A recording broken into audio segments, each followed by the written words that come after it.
all those things being equal, we come back to the last point I want to make tonight. And that last point I want to make tonight is this one that most people ignore. Most people ignore or they do it wrong. And that's exercise.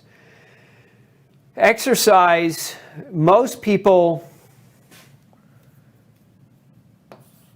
overdo the wrong exercise. So, perfect example of this is you go to the gym and you get on the elliptical, right? Or the treadmill, the hamster wagon. And you do your 45 minutes or whatever, and you think, oh, I'm burning fat because I'm burning calories. And that's nonsense. The longer you sit on that elliptical, that treadmill, those devices, they're fine if you don't walk during the course of your day and you just want to get some walking time in. But this stuff right here is not going to lead to any great weight gain long-term over time. Okay, not really. Not if this is your exercise. Okay, then in other words, overdoing the wrong exercise, which is the treadmill, the elliptical runner, the bike. They're just doing those things, but they're not paying any time or giving any time or attention to the fundamentals of exercise and building and growing lean mass. Remember I said earlier, your BMR can be impacted. It's genetic, but it can be impacted.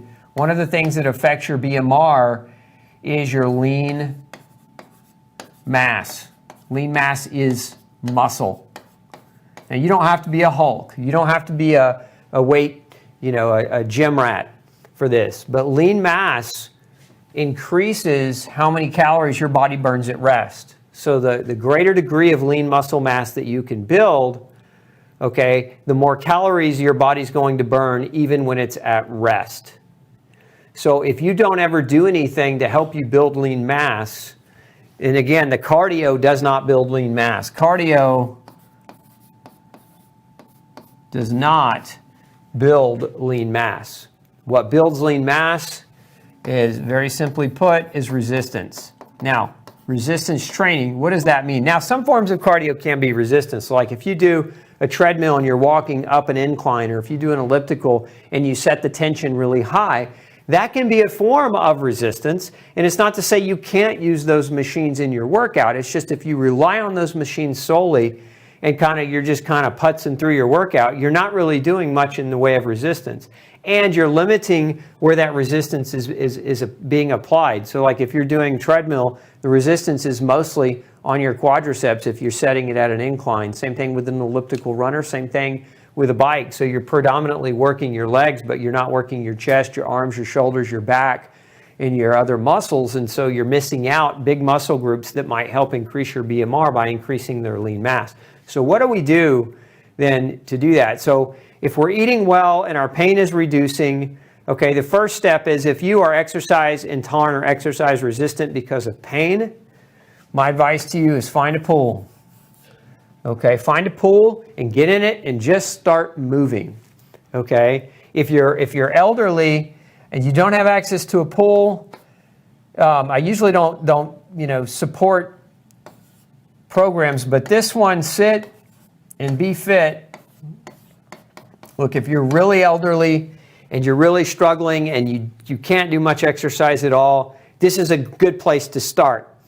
Okay. If you're morbidly obese and you're 200 pounds overweight, this might be a good place to start because you can't stand, you can't do squats. There's too much gravity, there's too much weight on your body already and everything hurts.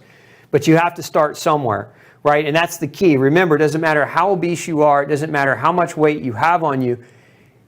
Know that you have to start somewhere. And so don't judge where you start by where other people are, okay? We look at weight loss as a personalized journey. We look at gravitating toward lean mass and body weight normalization as a personalized journey. So don't judge yourself based on other people. The Sit and Be Fit, for somebody who's an active athlete, this is going to be simple and laughable for them. But for somebody who's 150 pounds and morbidly obese, overweight, this might be something that gets them going in the right direction. So the point is, you just start. You got to start where you're at. But if we're talking about resistance activity, the best way to do resistance, in my opinion, to not become injured, because this is another problem. Many people start an exercise program and they injure out. They injure out because, one, they're not eating well and their body's inflamed, and so any amount of activity increases that inflammation, and then they think, oh, I just have a bum shoulder, I'm going to quit exercising, and they use that injuring out as an excuse to not ever have to exercise again. Bad move. So we start with body weight activities. Body weight or lighter activities are important. Now, what I've got listed here are just some exercises that can be done by most people, by most everyone, with the exception of this one right here. Pull-ups are a little bit more challenging. But the squat, the push-up, the lunge, the sit-up. In kettlebell, this is a light. This isn't heavy 50-pound kettlebells. We're talking about, anywhere from 3 to 10 pounds, which is not super heavy.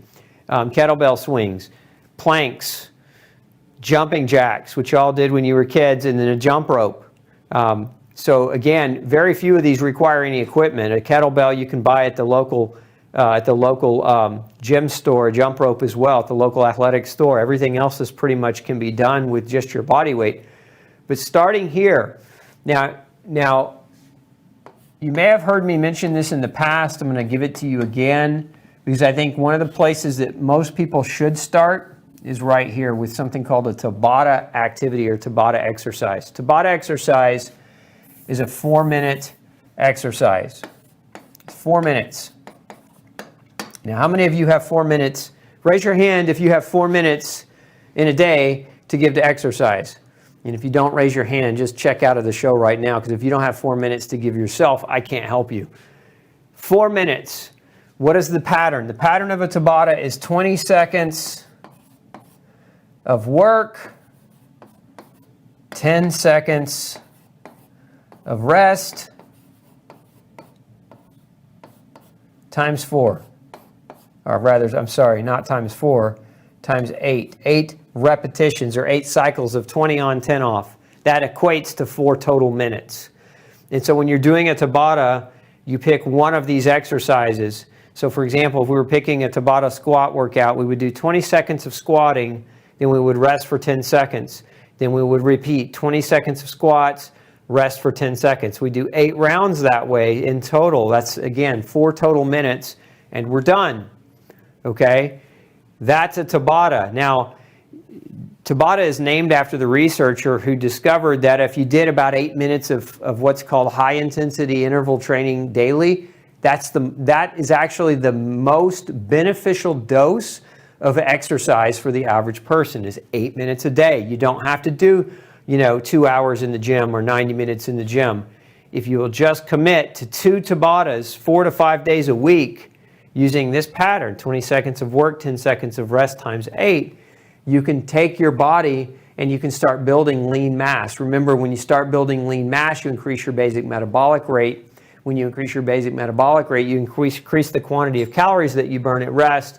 When you increase the quantity of calories you burn at rest, then it becomes easier over time to maintain healthy body weight, which is what we're all after. And this is why calorie restriction programs don't work long term, because if you don't couple caloric restriction with activity, with exercise, then eventually what happens when you get tired of restricting your calories is, and you spent 6 weeks or even a few months restricting your calories, you still haven't built any lean mass. Your body's still not burning calories at an effective BMR because you don't have any lean mass to help it do that. So you've created a diet restriction for yourself that eventually you're going to break, and you're going to just yo-yo backwards. That's why they call them yo-yo diets.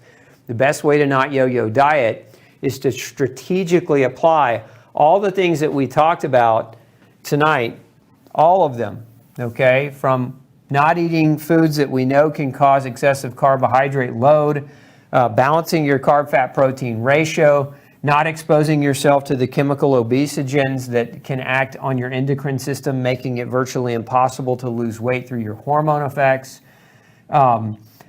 All these things are important. Sleep, exercise, everything we talked about. Think of this as your blueprint, if you will. All of these things. These are your blueprint for if you're struggling with weight loss, you've got to get this all applied at the same time. You can't say this month I'm going to do exercise, and next month I'm going to add sleep, and then the next month I'm going to clean up my diet. You can't out-train a bad diet, okay? All these things have to be going on simultaneously if you're struggling, especially if you want success. Hey, don't forget to check out the rest of the series right here. Make sure you hit subscribe below. And as always, thanks for tuning in.